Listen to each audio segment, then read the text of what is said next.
तीसरा जो प्रश्न है, त्रिभुज एबीसी एक समद्विबाहु त्रिभुज है जिसमें बराबर भुजाओं एसी और एबी पर खींचे गए शीर्ष लंब क्रमशः बीई और सीएफ हैं। दर्शाइए कि ये शीर्ष लंब बराबर हैं। ये हमें सिद्ध करना है। तो सबसे पहले हम क्या करते हैं, जो चीज़ हमको दी गई है उससे आपको नोट करना है।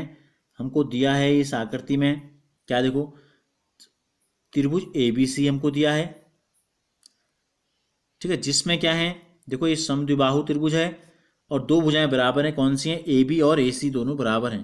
तो जिसमें ए बी बराबर ए सी, और हमें क्या पता है बी, देखो शीर्ष लंब का मतलब शीर्ष से सामने की भुजा पे डाले गए लंब हैं, तो बी लंब डाला गया है। इस प्रकार से हम लिखते हैं, उल्टा टी लिख देते हैं, बी लंब डाला है किस पे? ए सी पे। वो सी एफ लंब डाला है किस पे? ए बी पे। इतनी चीज़ें हमको पता है। हमें सिद्ध क्या करना है?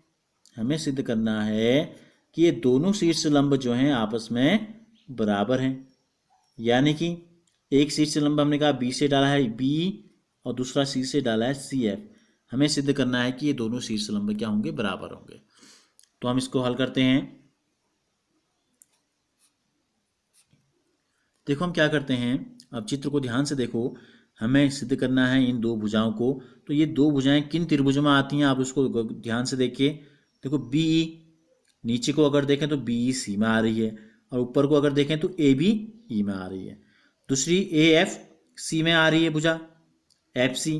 तो हम इन दो भुजाओं को, दो त्रिभुजों को लेते हैं, एक ए बी ई, एक ए सी एफ।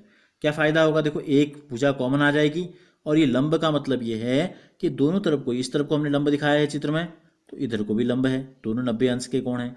तो हम लेते हैं त्रिभुज ए बी ई व त्रिभुज ए एफ सी में, इन दोनों त्रिभुजों में देखो यहाँ पर हम दोबारा इनको बनाते हैं। ध्यान से आप देखेंगे, देखो ए बी ई कैसा त्रिभुज है? ये है एक त्रिभुज ये है, और एक त्रिभुज हमारे पास है ये, ठीक है। इसका नाम है ए से कहाँ पे है लंब? एफ पे, और सी पे ए एफ सी। ये दूसरा वाला यहाँ बना दिया हमने। यह है ए से ई पे लंब है, ठीक है, जहाँ पे 90 अंश है वहाँ पे लंब है, और कहाँ को आया है? बी की तरफ आया है। इन दोनों त्रिभुजों में क्या समानता है? देखो क्या दिया है इनको, ए बी बराबर ए सी दिया है, ये भुजा इस भुजा के बराबर है, तो लिख देंगे ए बी बराबर ए सी। समीकरण नंबर 1 दिया है। दूसरी चीज देखो, इनमें दोनों में क्या है, देखो ए से सी की तरफ गई है एक भुजा, और दूसरी भुजा ए से एफ की तरफ गई है। यहाँ चित्र में ध्यान से देखो, एक ए से एफ की तरफ गई है, एक ए से सी की तरफ गई है। दोनों के बीच में कोण क्या बन रहा है? देखो ये वाला कोण बन रहा है। दूसरे त्रिभुज में आ जाते हैं, ए से ई की तरफ और ए से बी की तरफ। ए से बी की तरफ देखो वही चीज जो एफ दिशा में थी, और ए से ई की तरफ वही। तो ये यानी कि ये कॉमन है। ये जो कोण बन रहा है दोनों के बीच में, ये दोनों कोण आपस में बराबर हैं। कोण सी ए एफ बराबर कोण बी ए ई, ये दोनों कोण दोनों में उभयनिष्ठ है। जैसे उभयनिष्ठ भुजाएं आपने देखी थी, ये ऐसे ही क्या है, ये हो गई ऐसे ही उभयनिष्ठ कोण हो गई, जो क्या है दोनों में कॉमन है। अब क्या बच गया? ये देखो ये कोण कितने का है? ये दोनों 90 हैं। क्यों? क्योंकि ये लंब हैं। तो लिख देंगे कोण एफ, यहीं पर सीधे लिख देते हैं ऐसे, कोण एफ बराबर कोण ई बराबर 90। तो ये हो गया समीकरण नंबर 3, ठीक है।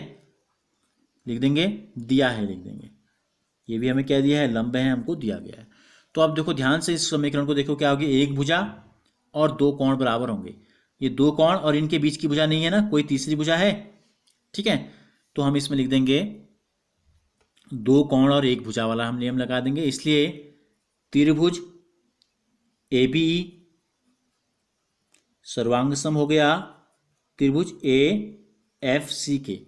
इन दोनों, ये दोनों आपस में सर्वांग सम हो गए। समीकरण नंबर 4 इसको ले लेते हैं, और यहां लिख देंगे कोण कोण भुजा सर्वांग समता कसौटी। इस नियम से हमने इन दोनों को सर्वांग सम सिद्ध किया। अब जब ये दोनों सर्वांग सम है तो संगत भाग क्या होंगे? बराबर होंगे। कितने अंग होते हैं? 6 अंग होते हैं। 3 तो हमने दिखा दिए, बचे 3। हमें बाकी के बचे हुए 3 में से किसको सिद्ध करना है? बी ई और सी एफ को बराबर सिद्ध करना है। तो देखो इसमें बी ई है कहीं, यानी कि बी से ई तक की भुजा और सी से एफ तक की भुजा, ये भुजा इसके ऊपर फिट आ जाएगी, ये इसके ऊपर, छोटी वाली इसके ऊपर।